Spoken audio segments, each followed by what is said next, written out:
叫大家嚟係為咗去解答嗰3單命案同埋嗰1單綁架案嘅真相，而4單案入邊嘅元兇就喺我哋咁多個人之中。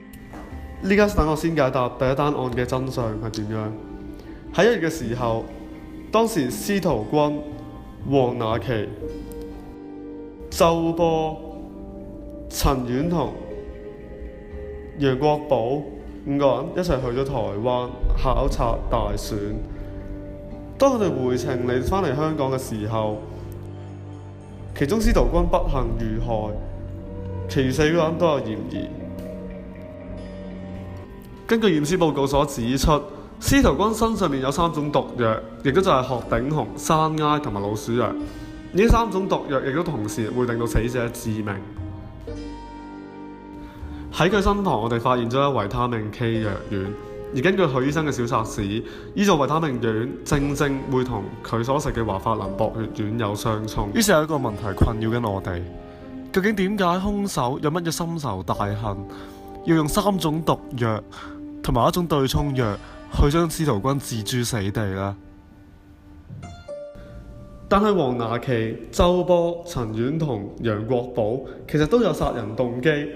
黃雅琪殺咗司徒君就可以搶奪泛民嘅領袖寶座，周波同埋陳婉彤殺咗司徒君之後就可以讓泛民內部大亂，令到建制同本土借機而入，喺嚟緊嘅立法會選舉奪得更加多嘅議席。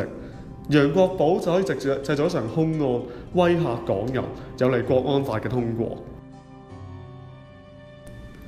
喺呢1單案入面，4個嫌疑犯都分別有各自嘅殺人動機，但偏偏揾唔到一個特別同司徒君有血海深仇。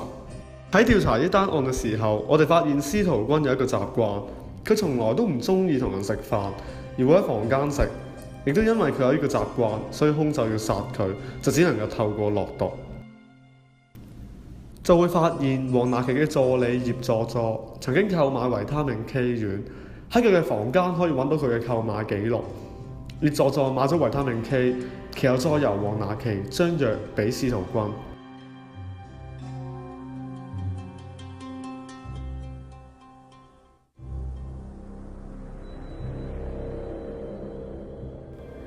點解係黃雅琪唔係葉佐佐落藥㗎？案中一個好重要嘅證據，可以證明黃雅琪先至係兇手。根據許醫生就住司徒君嘅身體檢查，我哋可以見到司徒君有服用維他命 A 嘅習慣。許醫生一直同黃雅琪關係親密，因此先至有機會見到司徒君嘅身體報告，知道佢服用維他命 A， 而葉佐佐根本就冇機會知道司徒君嘅呢個習慣。而同時，根據楊國寶同埋陳婉彤嘅證供，當佢哋喺台灣回程來港碼頭安檢嘅時候咧，司徒君嘅行李曾經由黃雅琪所保管。黃雅琪於是就將裝有維他命 K 嘅藥袋同司徒君嘅維他命 A 藥袋交換，亦因此解釋咗點解喺黃雅琪嘅屋企入邊揾到一個同維他命 K 藥袋極相似嘅維他命 A 藥袋，以及喺司徒君冇察覺到自己食咗同薄血藥相沖嘅維他命 K。到船上回程嘅時候，司徒君同時服用咗薄血藥同維他命 K， 最終身亡。咁另外嗰3種毒藥又點樣解釋呢？其實一開始我哋一單案咧，我哋就好棘手，因為我哋都陷入咗一個假設，就係我哋都諗住咧喺單案入邊只有一個兇手。但係當我慢慢思索落去嘅時候咧，其實喺一單案入邊嘅兇手絕對可以係呢4個，全部4個人。而事實上咧，呢單案呢4個人咧，佢哋就唔係合謀殺嘅。因為如果佢哋係合謀殺嘅話咧，佢哋應該係只需要夾埋用一種方法去殺人。而但係見到佢哋用咗4種唔同嘅方法去殺人，咁就正正證明咗佢哋絕對唔係合謀。而正正喺呢單案入邊咧，個真相就係呢4個人，佢哋都係呢單案嘅嫌疑犯，亦都背後有殺人動機。而佢哋4個人亦都就係喺呢單案有份殺司徒君嘅殺人兇手。佢哋各自尋找毒品，然後放喺司徒君嘅食物當中。其中周波就係透過收買廚師，幫佢喺司徒君嘅食物入邊落毒。亦都因為咁樣啦，所以周波係提咗出嚟嘅1萬蚊咧，就正正係等於嗰2311蚊買鶴頂紅嘅藥，同埋咧佢用咗7689蚊收買廚師嘅呢個錢咧嘅總和係一樣嘅。而陳婉彤就係收買將食物送到司徒君房間嘅侍應。咁究竟佢做法係點咧？就首先佢問楊國寶借錢，而根據個 WhatsApp 記錄可以見到啦，佢向楊國寶係借咗25,200蚊，而25,200蚊咧就正就係等於山埃嘅200蚊同埋侍應所還嘅25,000蚊嘅數字嘅總和一樣，亦都因此證明咗陳婉彤就係收買咗侍應去將山埃落入去司徒君食物入邊。而楊國寶就直接將佢所買嘅老鼠藥放喺司徒君嘅食物入邊，將佢殺死。而家我哋同時發現咗周介亦都有買老鼠藥，咁點解唔係周介用老鼠藥殺人呢？因為咧，周介嘅老鼠藥所顯示佢買藥嘅時間離依家超過咗3個月。而根據邱少睿啦曾經提過，老鼠藥喺過咗3個月之後咧，就會失去咗佢嘅毒效。咁所以咧，周介咧根本就冇可能用佢嘅老鼠藥殺人，唯一有機會嘅只有楊國寶。所以我哋喺司徒君嘅身體入邊發現咗3種毒品同埋2種藥嘅對沖，亦即就係話黃拿琪、周波、陳婉彤同埋楊國寶4個人都係殺死司徒君嘅兇手，而佢哋喺事前都唔知道其他人有份參與呢一場兇案。咁跟住我哋就睇下第2單嘅綁架案啦。咁就係周波喺召開記者會嘅時候無緣無故失蹤，於是我哋喺周波嘅房間入邊揾到咗眼鏡碎片，同埋睇到周介嘅鏡框，而碎片嘅度數正就係同周介嘅近視度數符合，加上我哋喺周波房外發現咗疑似周介嘅鞋印，於是我哋推斷周介將周波綁架，但係我哋一直都未能夠解釋究竟呢個兄弟有乜嘢心神，而且因而反目。其實喺呢單案入邊，我哋都一直不知不覺陷入咗一個思維盲點。我依家就要俾大家聽，嗰副眼鏡根本就唔係屬於周介，嗰個腳印亦都唔係屬於周介。咁點解釋喺周波屋企外面揾到逃跑嘅鞋印會同周介隻腳一樣咁大？同埋點樣解釋我哋揾到周介嘅眼鏡碎片呢？冇錯，鞋印的確嚟自周介嘅鞋，但係唔好忘記，我哋喺楊國寶嘅房間入邊都揾到一對男裝鞋，好明顯嗰對鞋根本就唔係屬於佢。再翻睇鞋嘅尺碼，正吻合到周介嘅腳板大細。冇錯，個鏡框係屬於周介嘅。但係如果我哋因為個眼鏡碎片都係喺周介嘅鏡框隔離，就假設當中所有嘅碎片都嚟自周介嘅眼鏡，我哋就係陷入咗當中嘅盲點。如果大家有發現，當中嘅眼鏡碎片並唔係全部都係屬於同一個度數，絕大部分嘅碎片度數正符合咗周介嘅近視度數。但唯獨有少數嘅碎片同其他嘅唔一樣，調查之後就會發現嗰個度數正符合另一個人嘅近視度數。而實際上，我哋一直冇懷疑周介嘅眼鏡係綁架者故意打碎嘅。原因好簡單，因為當佢企圖綁架周波嘅時候發生咗爭執，因而打碎咗自己嘅眼鏡。情急之下，於是唯有打碎咗周介嘅眼鏡，以混淆公眾。其實綁架者嘅身份已經顯露咗出嚟。佢就係在場唯一一個同其中一副眼鏡碎片都係300度近視嘅人，而喺周波失蹤嘅時候，佢就已經換咗另一副眼鏡。綁架周波嗰人就係你，楊國寶。咁楊國寶綁架周波嘅動機又係咩呢？楊國寶本身係中聯辦外交官，陳婉彤閨蜜只不過係佢嘅一個偽裝。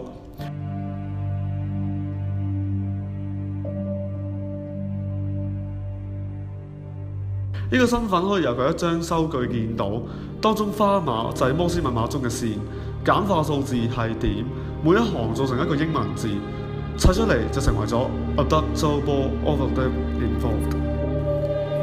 楊國寶綁架周波，將罪名推到佢身上，從而喺立法會選舉前夕，令到周波所屬嘅本土派同埋香港自治黨民意大跌。因此，周波放咗出嚟之後，就全盤承認咗自己係第一命案嘅唯一元兇。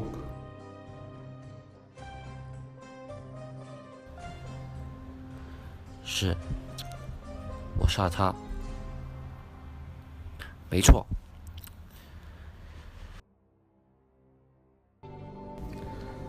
依家等我哋睇下第3單案最直接嘅證據，亦都就係呢一套片。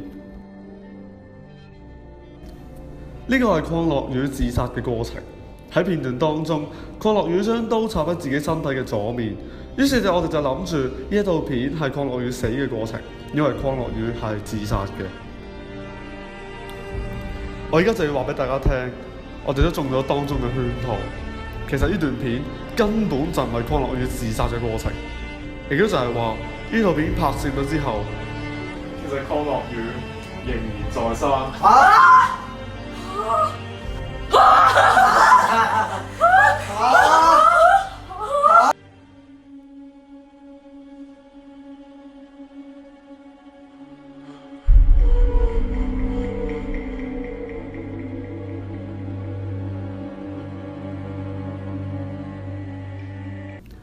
當我睇完呢套片嘅時候，已經開始懷疑呢套片嘅真確性。我再返到去停屍間檢查鄺樂宇嘅屍體。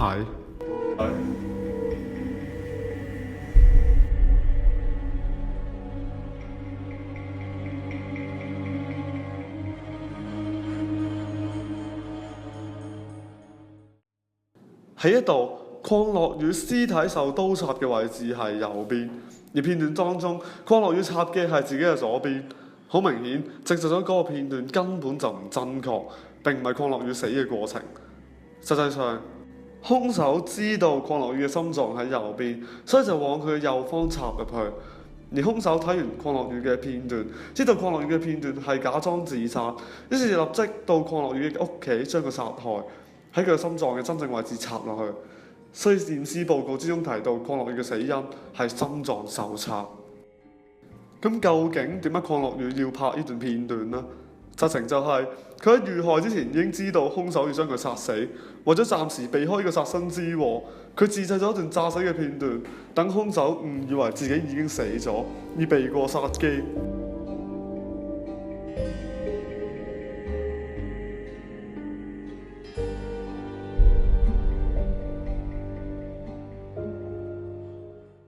究竟兇手點樣知道鄺樂宇嘅心臟喺右邊呢？唯一嘅方法就係兇手透過許醫生偷睇到鄺樂宇嘅醫生報告。咁點解鄺樂宇會知道兇手要殺佢嘅？咁呢個就關乎到第三單案，亦即係時事評論員邱兆睿嘅死。兇手喺籌劃殺害鄺樂宇嘅時候，調查鄺樂宇嘅習慣，期間就向一直以嚟同唔少政治家有深交嘅邱兆睿問關於鄺樂宇嘅事。邱兆睿因此懷疑兇手對鄺樂宇不利，就話俾鄺樂宇聽，鄺樂宇知道咗兇手要加害於佢，因此拍咗詐死嘅片段。後嚟鄺樂宇死咗，邱兆睿就打算喺論壇入邊供出個兇手。大家試諗諗，當日陳婉彤提醒咗邱兆睿佢杯嘢有糖，而邱兆睿因為佢本人有糖尿病，所以唔飲得。而喺4位嘉賓入邊，就只有黃拿琪嘅嘢飲係冇糖嘅，所以邱兆睿就只能夠同黃拿琪對調。我哋一直以為真兇係想殺黃拿琪，而唔係邱兆睿。可惜發生咗意外，所以先至殺咗邱兆睿。但實情係咪咁樣呢？大家試下回想下，當日邱兆睿要求同黃拿琪更換飲品，理由係佢本人有糖尿病。呢個係公開嘅，由陳婉彤嘅新聞稿可以見到。而邱兆睿同埋另外2位嘉賓嘅飲品都含有糖分，只有黃拿琪嘅飲品冇，因此邱兆睿只能夠同黃拿琪對調。而由此可見，實情係兇手根本就想殺邱兆睿。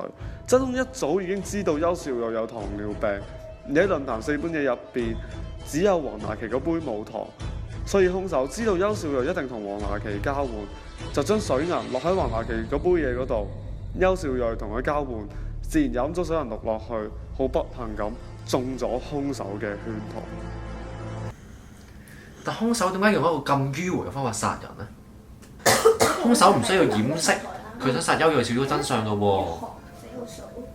其實個答案好簡單，就係因為兇手咁樣做，先至能夠將自己嘅嫌疑降到最低。由第2單案開始，我已經懷疑緊一個人。喺嗰單案入邊，我哋每一個人都誤以為鄺樂宇嘅心臟喺左邊，而唯獨只有兇手佢知道鄺樂宇嘅心臟喺右邊。而喺我哋咁多個人當中，最有可能會知道呢個秘密嘅就係許醫生。似乎缺乏動機殺害鄺樂宇。咁仲有機會知道鄺樂宇心臟秘密嘅就只剩翻一個人，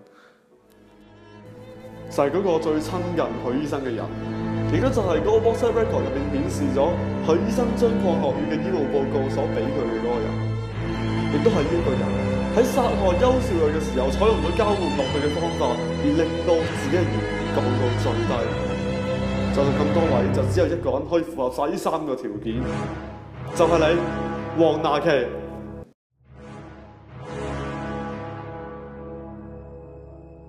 咁你點樣解釋我同邱少睿調換飲品嗰件事？我有咩理由將毒品落喺自己嘅杯嘢飲度？你點樣確保佢可以同我交換嘢飲？你屋企有一個原本裝住水銀溫度計嘅空盒，你明顯就係打爛咗一個水銀溫度計，然後從中得到水銀毒，直至論壇當日落手。其實你一早已經知道邱少睿唔能夠飲甜嘅嘢，於是你就淨係叫葉佐佐買咗一杯無糖飲品，然後趁邱少睿未到就落藥，最後交換，順勢推卸嫌疑俾葉佐佐。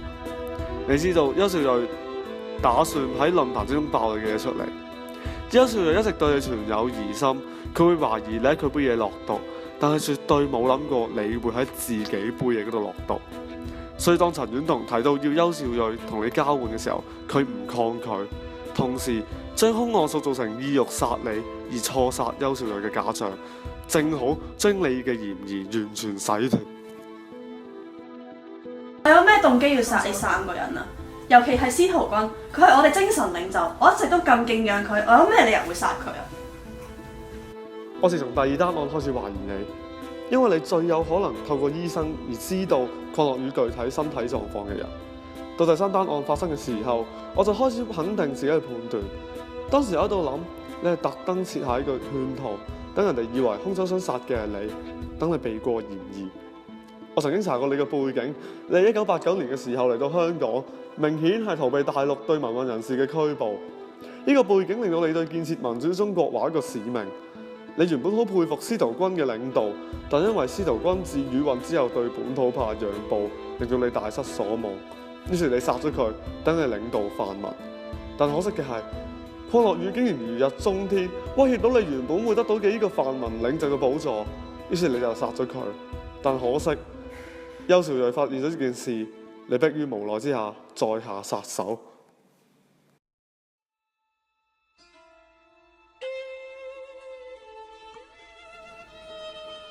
喺27年前，當時我參加學運，因為當局鎮壓，於是逃到香港。我見到當時嘅泛民如日中天，好有理想。我想香港可以幫助到建設民主中國。我好快加入咗泛民，識咗司徒君同埋鄺樂宇，同佢哋一齊為咗建設民主中國而努力。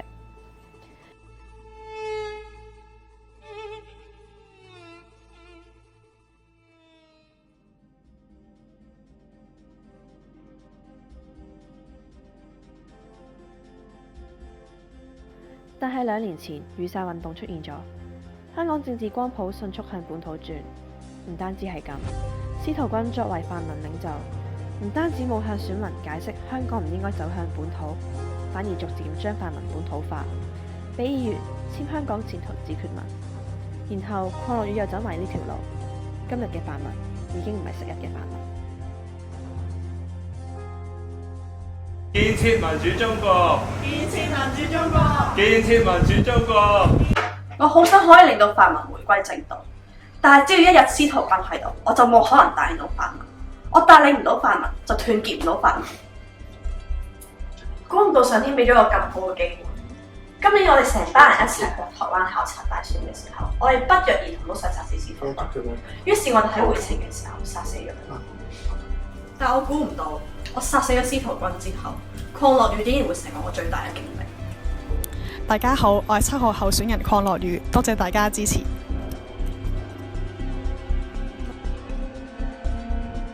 而我知道鄺樂宇一旦成為咗泛民嘅領袖，我哋就只會更加恐怖。